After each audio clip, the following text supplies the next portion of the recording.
Let's talk about something that's been sitting heavy on my chest for a while. This unspoken belief in nonprofit culture that says if you really care about the work, then you better be ready to sacrifice everything for it.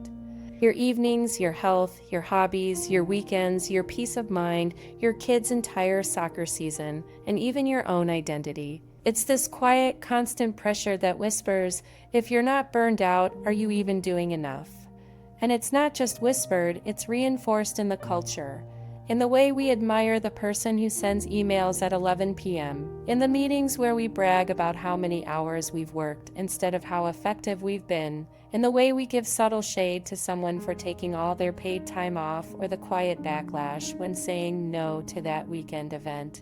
We say things like self-care matters, but then we reward the people who hustle themselves into the ground. We say we care about boundaries, but then shame not only ourselves but others for setting them. Somehow, we've started measuring commitment by how much of ourselves we're willing to give away, and that's not sustainable. Here's the truth. Passion does not require self-abandonment. You can care deeply and still rest. You can be committed to the cause and still go home at 5. You can believe in the mission with your whole heart and still say, I'm taking this weekend off because I need time with my family. Nonprofit culture has a martyrdom problem. Somewhere along the way, doing meaningful work got tangled up with the idea that we have to sacrifice everything to prove our dedication, that we have to be constantly available and emotionally invested 24 hours a day, 7 days a week, and willing to drop everything at a moment's notice for the mission. But the truth is, sacrificing everything isn't a measure of impact. It's a fast track to burnout. And for those of us in leadership, especially in nonprofit leadership, we have to name it, challenge it, and start modeling something different.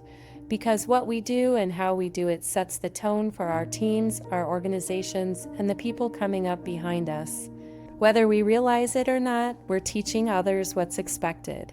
And if we teach that dedication looks like burnout, that boundaries are selfish, and that rest is for the weak, then we're not just burning ourselves out, we're creating a legacy that will burn others out too.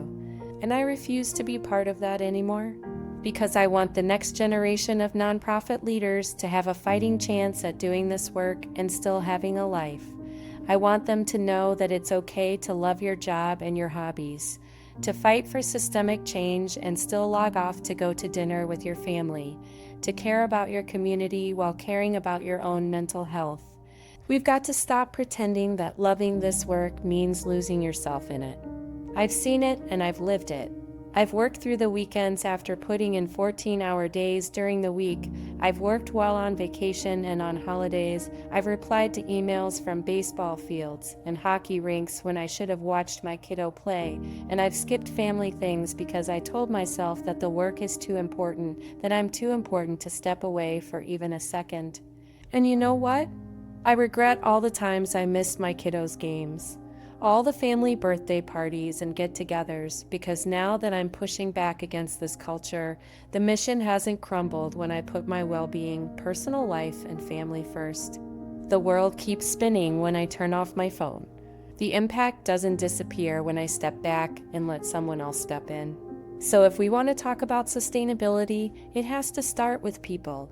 Not just programs and funding and outcomes, but the actual people doing the work. Our staff, our leaders, ourselves. We've built nonprofit culture around the idea that the mission comes first.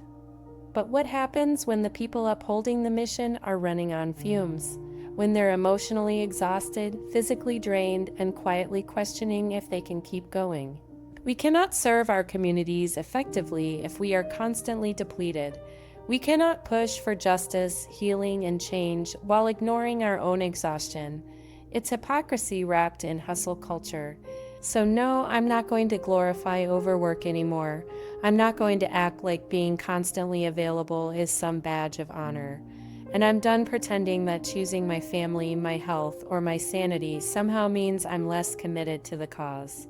Because the mission isn't served by burned out people who forget how to dream, who forget how to enjoy life, who forget why they got into this work in the first place. It's served by people who are present. People who are still in love with their lives, who remember what joy feels like, who bring creativity and empathy and energy to the work, not just out of obligation, but out of wholeness. Let's talk about what that shift could actually look like. It looks like leaders using their paid time off and holidays and encouraging their teams to do the same. No guilt, no shame. It looks like normalizing not checking email on weekends. It looks like saying, I'm logging off to go to my kid's soccer game, and having everyone cheer you on instead of acting like you're abandoning the mission. It looks like teaching new staff from day one that balance isn't optional, it's essential. It looks like replacing hustle culture with human culture. It means saying, you're allowed to be a full person here. You don't have to bleed for this job to belong.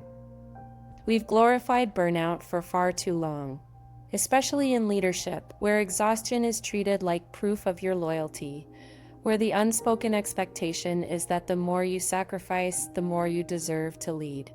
But here's the thing, what if leadership looked like modeling rest, like being the first one to say, let's rethink how we're doing this, like protecting your energy so that others feel like they can protect theirs too? Because that's real leadership. That's culture change. So yes, I want to go to my kid's game. I want to take that Friday off to hike with a friend. I want to log off and read a book that has nothing to do with youth homelessness, productivity, trauma, or social impact. And I want every person in this field to know that they can want those things too, and not feel like they have to apologize for it. Because here's the truth, you can care deeply, you can be mission-driven, you can want to change the world, and you can still want to go camping on a Thursday. You can still want to cook dinner without guilt, to pick up a hobby that has nothing to do with your career, to rest without proving you've earned it. Wanting a life outside of work doesn't make you selfish, it makes you human.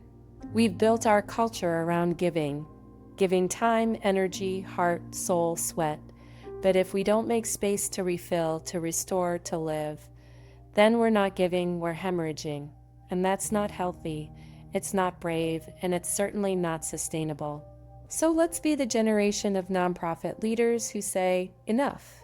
Let's be the ones who choose wholeness over hustle, rest over reputation, family over false expectations.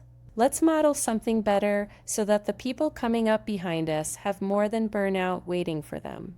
Because the mission matters. But so do we.